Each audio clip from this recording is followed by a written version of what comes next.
প্রিয় ভাই ও বোন আমার, প্রতিটি মুহূর্ত তুমি সফর করে চলছ, অন্যদের অভিজ্ঞতা যাচাই করছ, পর্যবেক্ষণ করছ পূর্ববর্তীদের পদচিহ্ন। এসো 5 কি 10 মিনিট সময় সফর করবে আমার সাথেও।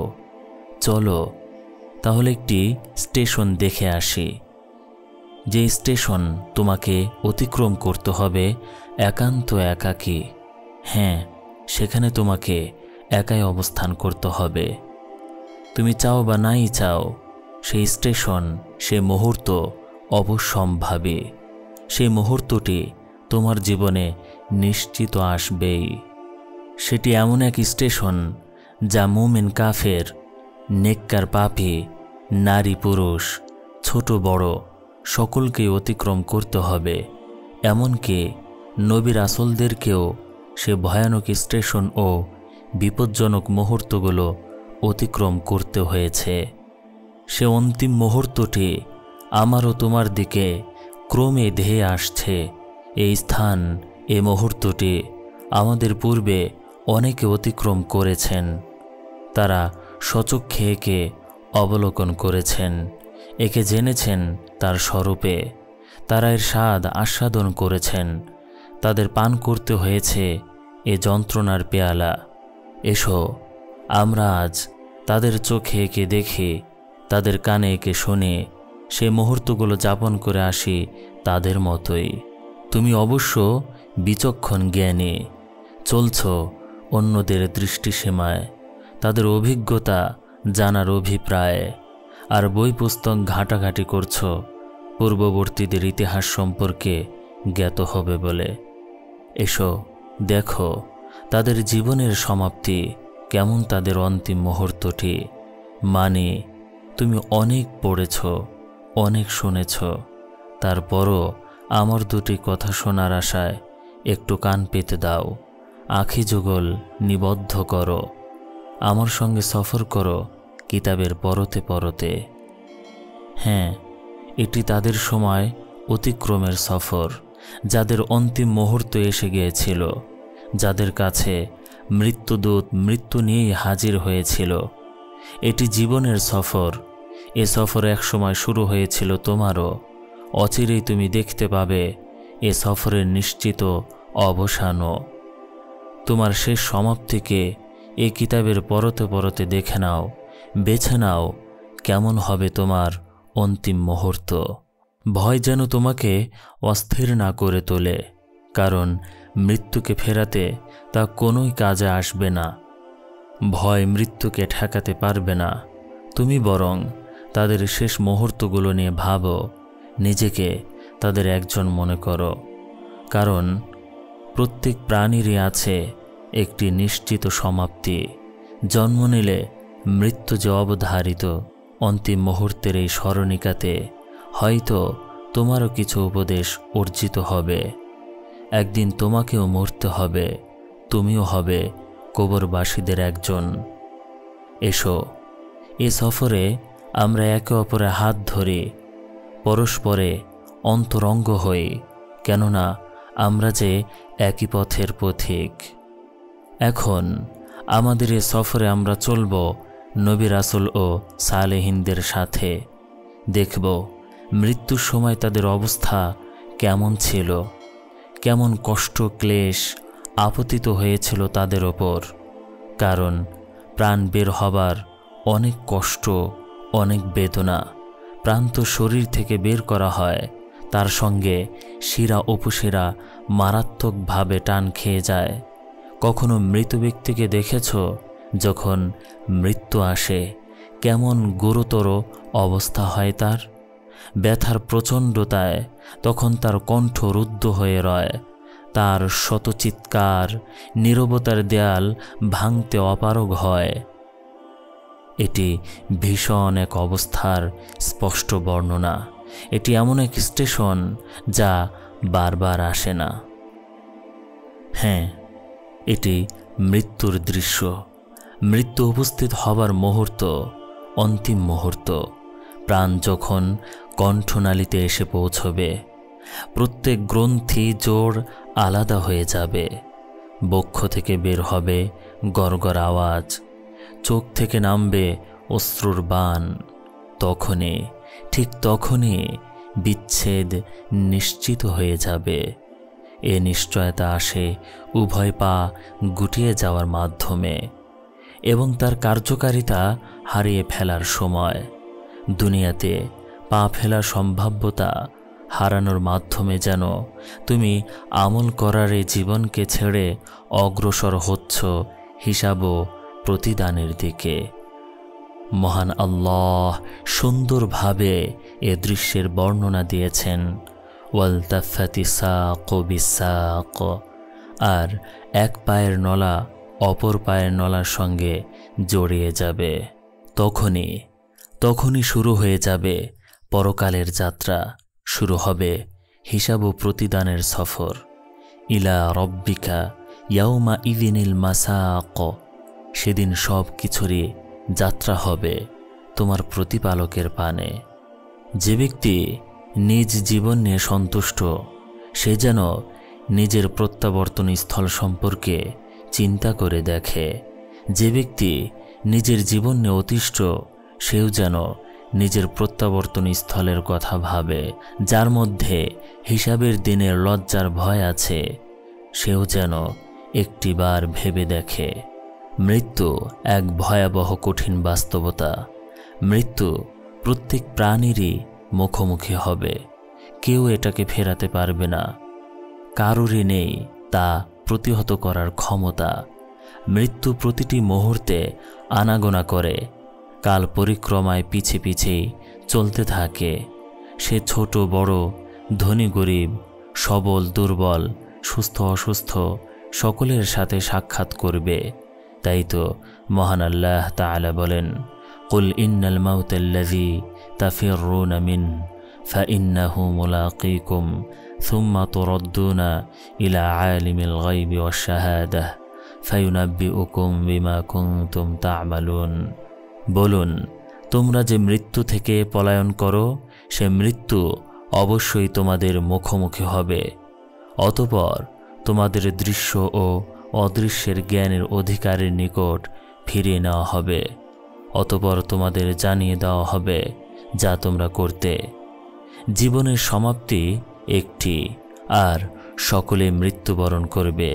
আল্লাহ তাআলা বলেন, কুল্লু নাফসিন যায়িকাতুল মাউত, প্রত্যেক প্রাণী মৃত্যুর স্বাদ আস্বাদন করবে। অবশ্য এরপরে ঠিকানা হবে ভিন্ন ভিন্ন।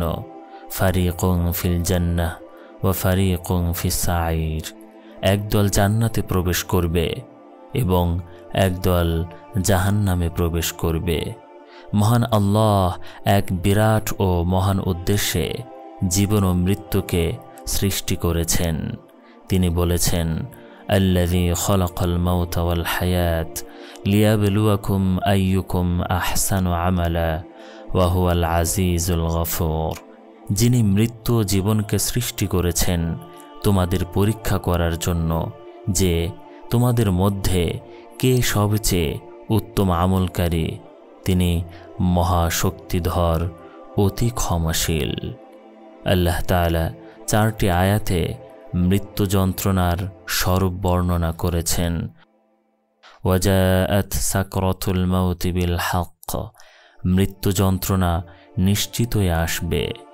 ওয়ালাউ তারা ইযিয যালিমুনা ফি গামারাতিল মাউত, যদি আপনি দেখেন যখন জালিমরা মৃত্যু যন্ত্রণায় আক্রান্ত হবে। ফালাউলা ইযা বালাগাতিল হুলকুম, অতঃপর যখন কারো প্রাণ কণ্ঠাগত হবে। কাল্লা ইযা বালাগাতিত তারাকি, সাবধান যখন প্রাণ কণ্ঠাগত হবে।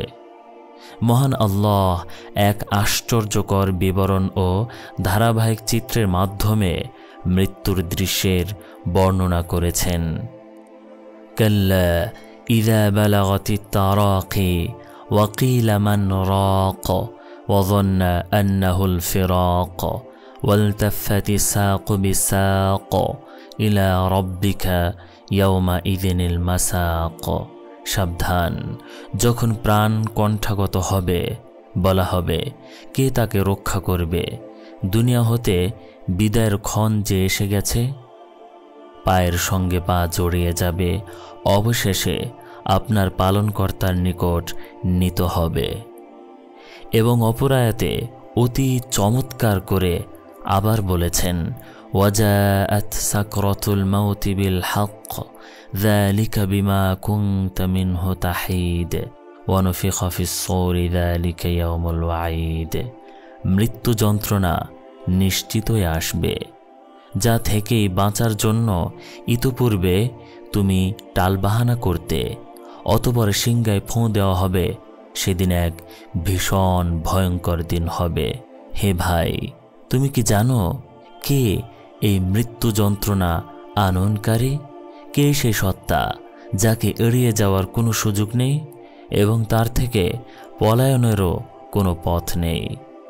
কোনো কৌশল এক্ষেত্রে কাজে আসবে না, উপকার আসবে না কোনো মাধ্যমে। নিশ্চয়ই মৃত্যু যন্ত্রণা তোমার দুনিয়া থেকে সমাপ্তির সূচনা, পরকাল অভিমুখে ও তার পথে প্রবেশ করা, শত আশা, বড় বড় অট্টালিকা পিছনে ফেলে আসা, পরিবার পরিজন, ধন সম্পদ সব কিছুই পিছনে ফেলে রাখা। মৃত্যুর সাক্ষাৎ ব্যথা বেদনা ভরা এক ভয়ানক সময়। এরপরে আছে হয়তো পুরস্কার, নয়তো কঠিন শাস্তি। যদি তুমি সুখ শান্তি ও সচ্ছলতায় থেকেও মৃত্যুর আগমন নিয়ে ভাবতে, তবে তোমার দুনিয়ার জীবন দুর্বিষহ হয়ে উঠত। দুনিয়া তোমার কাছে নগণ্য মনে হতো, তুচ্ছ হয়ে যেত তার বিশালতা। তোমার আনন্দ পরিণত হতো বেদনায়, সুখ শান্তি হয়ে উঠত অশান্তিময়। কেনই বা হবে না? তুমি যে ধনসম্পদ, পরিবার পরিজন ও প্রিয়জন সবাইকে ছেড়ে হিসাব ও প্রতিদানের দেশে পাড়ি জমাচ্ছ, এ এমন বিপদ যার সামনে দুনিয়ার সব ভয়ানক বিপদও অতি ক্ষুদ্র, একেবারেই তুচ্ছ। অবশেষে দীর্ঘ কঠিন এক সফরের মধ্য দিয়ে মানুষ দুদলে বিভক্ত হয়ে পড়বে। চূড়ান্ত সিদ্ধান্তে তাদের এ সফরের সমাপ্তি ঘটবে। ফারিকুন ফিল জান্নাহ ওয়া ফারিকুন ফিস সাঈর। একদল জান্নাতে প্রবেশ করবে এবং একদল জাহান্নামে প্রবেশ করবে। হাকিম ইবনে নূহ রাহমাতুল্লাহি আলাইহি তার জনক সঙ্গীকে বলেন, আমরা যখন সমুদ্র ভ্রমণে, মালিক ইবনে দিনার রাহমাতুল্লাহি আলাইহি পুরো একটি রাত হেলান দিয়ে বসে বসে কাটালেন। সে রাতে না তিনি কোনো নামাজ কালাম পড়লেন, না কোনো দোয়া দুরূদ পড়লেন। সকাল হলে তাকে বললাম, হে মালিক, রাত তো অনেক দীর্ঘ ছিল, কিন্তু আপনি কোনো নামাজও পড়লেন না, দোয়াও করলেন না। এ শুনে তিনি কেঁদে ফেললেন, বললেন, যদি সৃষ্টিজীব জানত ভবিষ্যতে সে কিসের মুখোমুখি হবে, তাহলে কখনো সে জীবন যাপনে স্বাদ অনুভব করত না। আল্লাহর শপথ, আমি যখন রাতের ভয়াবহতা আর তার প্রচণ্ড অন্ধকার লক্ষ্য করলাম, তখন আমার কবরে অবস্থানের কথা এবং কিয়ামতের ভয়াবহতার কথা স্মরণ হলো। সেদিন প্রত্যেক ব্যক্তি নিজেকে নিয়ে ব্যস্ত থাকবে। পিতা পুত্রের কোনো কাজে আসবে না, পুত্রও পিতার কোনো কাজে আসবে না। এরপর তিনি ফুঁপিয়ে ফুঁপিয়ে কাঁদতে লাগলেন। আল্লাহ তাআলা যতক্ষণ ইচ্ছা করলেন ততক্ষণ কাঁদতে থাকলেন, অতঃপর শান্ত হলেন। আমার সাথীরা জাহাজের মধ্যে আমাকে দোষারোপ করে বলল, আপনি জানেন তিনি পরকালের কথা সহ্য করতে পারেন না, কি জন্য তাকে এসব বলে অস্থির করতে গেলেন? তিনি বললেন, এরপর থেকে আমার মনে পড়ে না আমি কখনো তাকে কোনো কিছু স্মরণ করিয়ে দিয়েছি। নিশ্চয়ই মৃত্যুর মুহূর্ত ও তার পরবর্তী অবস্থা নিয়ে সর্বদা ভয় ও ভাবনায় থাকা, নেক আমল ও তওবার মাধ্যমে তার জন্য প্রস্তুতি গ্রহণ করা, এগুলো হচ্ছে উত্তম মানবের গুণ, এগুলোই পুণ্যবানদের সাধনা। কিন্তু এখন তো আমরা আমাদের জীবন সময়কে নষ্ট করে চলেছি এবং আমাদের সময়গুলোকে অনর্থক কাজে ব্যয় করছি। এমন কাজে আমাদের সময় ব্যয় হচ্ছে যার পরে কোনো উপকারিতা নেই, নেই কোনো ফায়দা। এতেই ক্ষান্ত নই আমরা, বরং আমরা এ নিয়ে আনন্দিত ও উৎফুল্ল। তুমি কি কখনো ভেবে দেখেছ তোমার সময়কে কিভাবে নষ্ট করছো এবং তোমার জীবনকে কোন কাজে ব্যয় করছো? হাসান বসরি রহমতুল্লাহি আলাইহি যাওয়ার পথে এক লোককে হাসতে দেখে তাকে প্রশ্ন করলেন, ভাতিজা, তুমি কি পুলসিরাত পার হয়েছ? না। তবে তুমি কি জেনে ফেলেছ জান্নাতে যাবে না জাহান্নামে? না। হাসান রহমতুল্লাহি আলাইহি এরপর বললেন, তাহলে এত হাসি কি কারণে? ব্যাপারটি খুবই ভয়াবহ। আল্লাহ তোমাকে নিরাপদে রাখুন। এরপর লোকটিকে মৃত্যু অবধি আর হাসতে দেখা যায়নি। প্রিয় ভাই ও বোন আমার, আর কোন সফর আছে যা এই সফরের চেয়ে দীর্ঘ? তুমি কি জানো এ সফরে কোন পাথের প্রতি তুমি সর্বাধিক মুখাপেক্ষী হবে? নিশ্চয়ই হে প্রিয়, সে পাথেও পরকালের পাথেও। ওয়াতাজাওয়াদু ফাইন্না খায়রাজ যাদিত তাকওয়া। আর তোমরা পাথেও সঙ্গে নিয়ে নিও, নিঃসন্দেহে উত্তম পাথেও হচ্ছে তাকওয়া বা আল্লাহ ভীতি। যেহেতু আমরা এখনও মৃত্যুর স্বাদ আস্বাদন করিনি, তাই মৃত্যুর সম্মুখীন হওয়ার আগে আমরা এর কষ্ট ও ব্যথা বেদনা বুঝতেও পারব না। আমাদের প্রত্যেকেই ওই সংকটময় মুহূর্ত ও ভয়াবহ সময়গুলো পার করবে। তখন শ্বাস প্রশ্বাস টান টান হবে, আঁখি যুগল থাকবে অস্থির বিগলিত। হ্যাঁ, সেটা হচ্ছে অন্তিম মুহূর্ত, মৃত্যুর মুহূর্ত। তখন তোমার দৃষ্টি খুলে যাবে, তুমি দেখতে পাবে মালাকুল মাউত তোমার শিউরে দাঁড়িয়ে। এখন চিন্তা করো সে সময়টা কেমন হবে।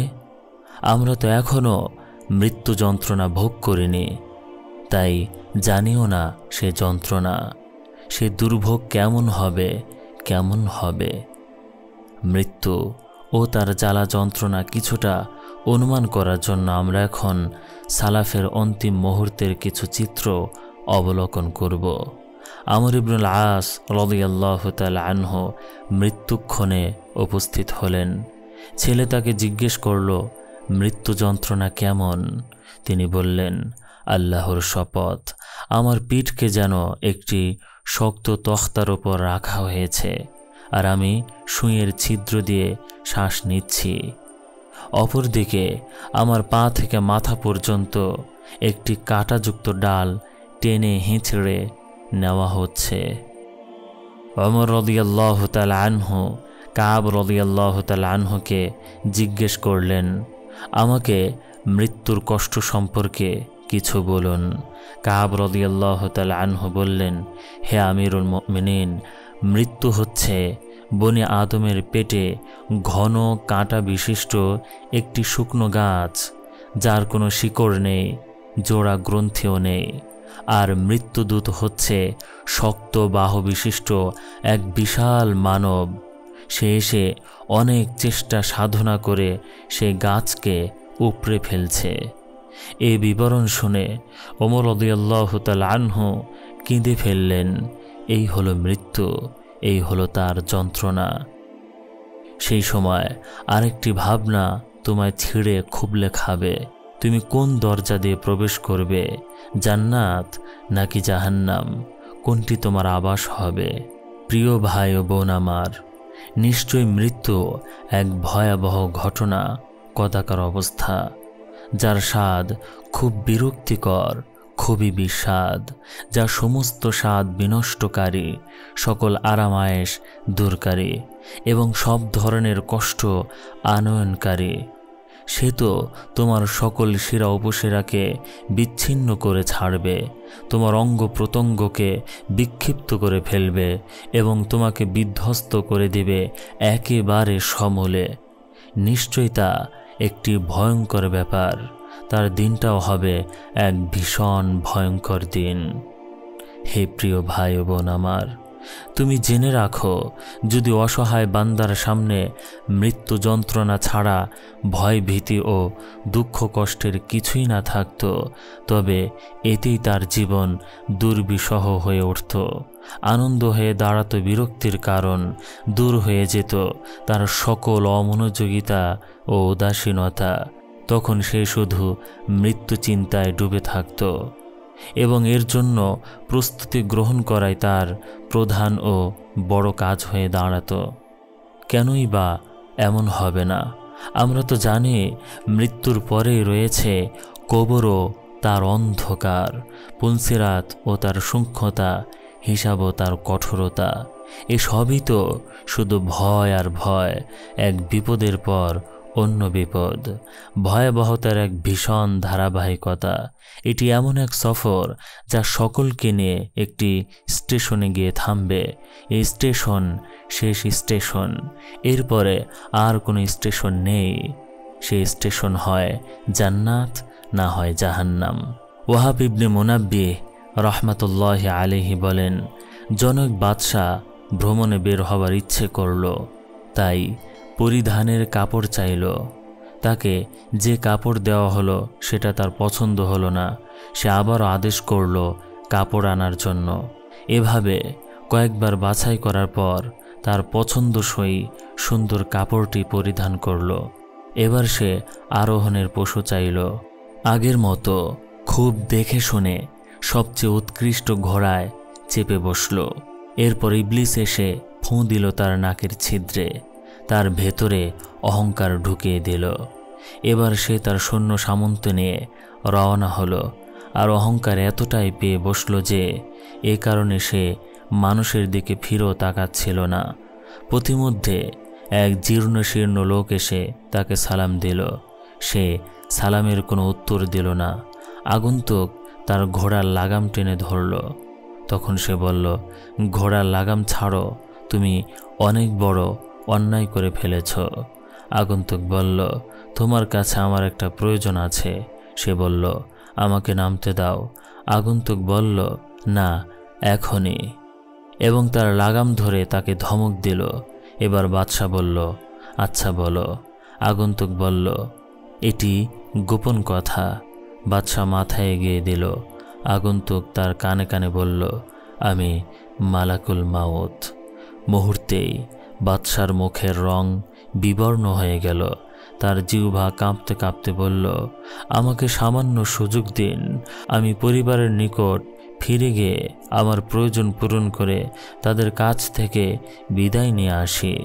মালাকুল মাউত বলল, না, আল্লাহর শপথ, তুমি কিছুতেই তোমার পরিবার ও ধনসম্পদ দেখতে পাবে না, আর কখনো দেখতে পাবে না। এরপর তার জান কবজ করা হলো আর দেহ নিথর হয়ে পড়ে রইল।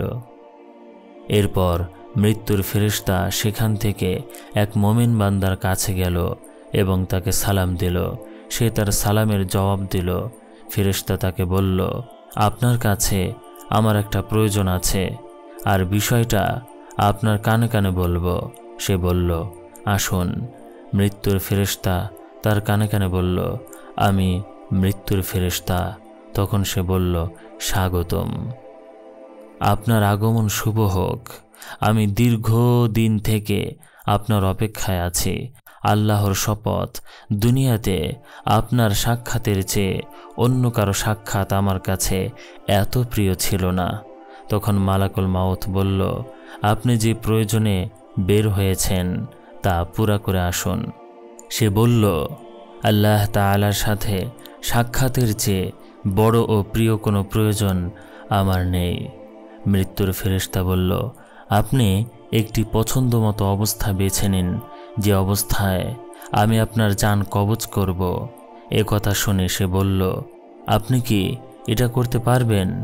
মালাকুল মাউত বলল, হ্যাঁ, আমি এভাবে আদিষ্ট হয়েছি।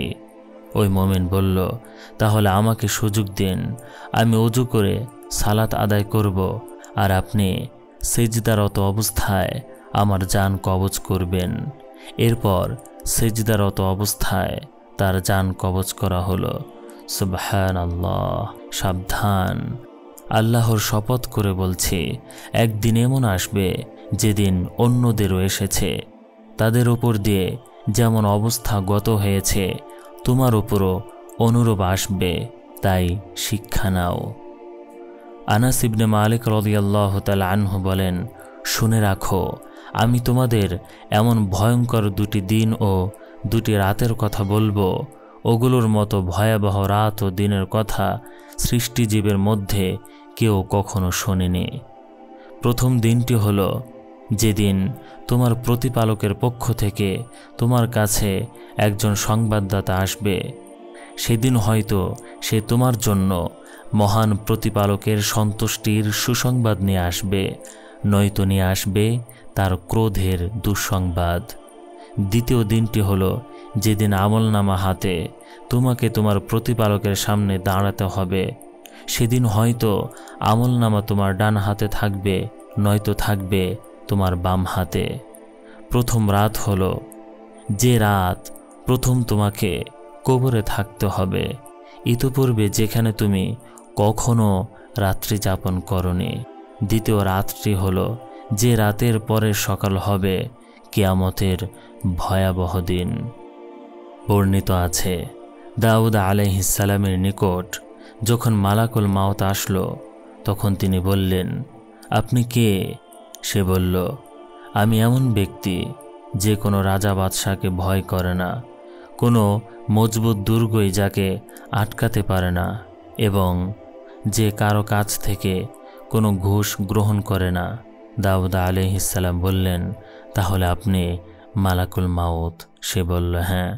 তিনি বললেন, আপনি আমার কাছে চলে এসেছেন, অথচ আমার প্রস্তুতি এখনও শেষ হয়নি। মালাকুল মাউত বলল, হে দাউদ আলাইহিস সালাম, আপনার অমুক নিকট আত্মীয় কোথায়? আপনার অমুক প্রতিবেশী কোথায়? তিনি বললেন, তারা মারা গেছে। সে বলল, তাদের মৃত্যুর মধ্যে কি আপনার প্রস্তুতি নেওয়ার জন্য শিক্ষা ছিল না? প্রিয় ভাই ও বোন আমার, তোমার জীবন একেবারে অল্প কয়েকদিনের, নির্দিষ্ট কিছু মুহূর্তের, হিসেব করা কয়েকটি শ্বাস প্রশ্বাসের। তুমি যদি সারা দুনিয়ার সকল সম্পদের বিনিময়ে তোমার নির্ধারিত সময়ের বাইরে এক মুহূর্ত পরিমাণ সময় দুনিয়াতে থাকতে চাও, তোমাকে সেই সুযোগ দেওয়া হবে না। তাহলে কেন তুমি আল্লাহর আনুগত্যের বাইরে অযথা সময় নষ্ট করছো? কেন খেলতামাশায় মেতে থেকে জীবনের মহামূল্যবান সময়টুকু শেষ করে দিচ্ছ? তোমার এই মুহূর্তগুলো বড়ই মূল্যবান, এই সময়গুলোই তোমার জীবন। আবু হাজিম রহমতুল্লাহি আলাইহি বিষয়টি এভাবে বলেছেন। নিশ্চয়ই আখিরাতের পণ্যের বাজারে একেবারে মন্দা যাচ্ছে, তাতে কম বেশি বিনিয়োগ করার মতো মানুষ খুবই কম। মানুষের মাঝে এবং তার আমলের মাঝে যখন দেয়াল তৈরি করে দেওয়া হবে, যখন তার মৃত্যু হবে, তখন আফসোস আর পরিতাপ করা ছাড়া কিছুই করা থাকবে না। বারবার এই কামনা করা হবে, হায় যদি আমাকে আবার ফিরিয়ে দেওয়া হতো, তাহলে আমি আল্লাহর আনুগত্য ও তার ইবাদত বন্দিগি করতাম। কিন্তু তার আফসোস ও ফিরে আসার কামনা কোনোই কাজে আসবে না। এ যে বড্ড দুরাশা। মৃত্যু আমাদের জন্য অপেক্ষা করছে, আজ হোক বা কাল। আমাদের সকলকেই মৃত্যুর স্বাদ গ্রহণ করতে হবে, সকলকেই পান করতে হবে মৃত্যুর পেয়ালা। আমরা এখন সালাফের মৃত্যু পূর্ববর্তী অবস্থা নিয়ে কিছু সময় আলোচনা করব, যাতে করে তাদের মৃত্যু পূর্ববর্তী অবস্থা থেকে শিক্ষা গ্রহণ করে আমরা আমাদের মৃত্যুর জন্য প্রস্তুতি গ্রহণ করতে পারি। প্রিয় নবীজির অন্তিম মুহূর্তের বাণী। আমাদের নবী হযরত মুহাম্মদ সাল্লাল্লাহু আলাইহি ওয়াসাল্লাম নবী রাসূলদের মধ্যে শ্রেষ্ঠ। তিনি সকল সৃষ্টির মধ্যে সর্বোত্তম ও সম্মানিত। কিন্তু মৃত্যু যন্ত্রণা তাকেও ভোগ করতে হয়েছিল। ইন্তেকালের পূর্ব সময়ে অন্তিম মুহূর্তে রাসূলুল্লাহ সাল্লাল্লাহু আলাইহি ওয়াসাল্লাম বারবার পানির পাত্রে হাত দিয়ে নিজের চেহারা মুছে নিচ্ছিলেন আর বলছিলেন, লা ইলাহা ইল্লাল্লাহ ইন্না লিল মাউতি সাকারাত, আল্লাহ ছাড়া কোনো ইলাহ নেই, নিশ্চয়ই মৃত্যুর যন্ত্রণা অনেক কঠিন। ফাতিমা রাদিয়াল্লাহু তাআলা আনহা রাসূলুল্লাহ সাল্লাল্লাহু আলাইহি ওয়াসাল্লামের সামনে এ কষ্ট ও যন্ত্রণা দেখে তিনি বললেন, হায়, আমার বাবার কত কষ্ট হচ্ছে।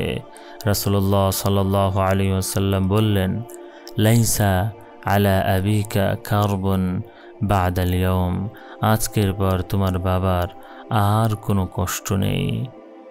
প্রিয় ভাই বোন আমার, পৃথিবীর শ্রেষ্ঠ মানব, সৃষ্টিজীবের মধ্যে সবচেয়ে সম্মানিত মানবের অন্তিম মুহূর্তের অবস্থার বর্ণনা এটি, যার আগের ও পরের সকল গুনাহ ক্ষমা করে দেওয়া হয়েছে। এই বর্ণনা তার অন্তিম মুহূর্তের। ভিডিওটি ভালো লেগে থাকলে লাইক করুন, শেয়ার করুন এবং চ্যানেলটি সাবস্ক্রাইব করে পাশে থাকা বেল আইকন বাটনটি অন করে রাখুন, যেন আপনার পছন্দের ভিডিও সবার আগে পৌঁছে যায় আপনার কাছে। কমেন্টে আপনার মূল্যবান মতামত তুলে ধরুন, যেন আপনার পছন্দ অনুযায়ী ভিডিও তৈরি করে আপনার কাছে পৌঁছে দিতে পারি।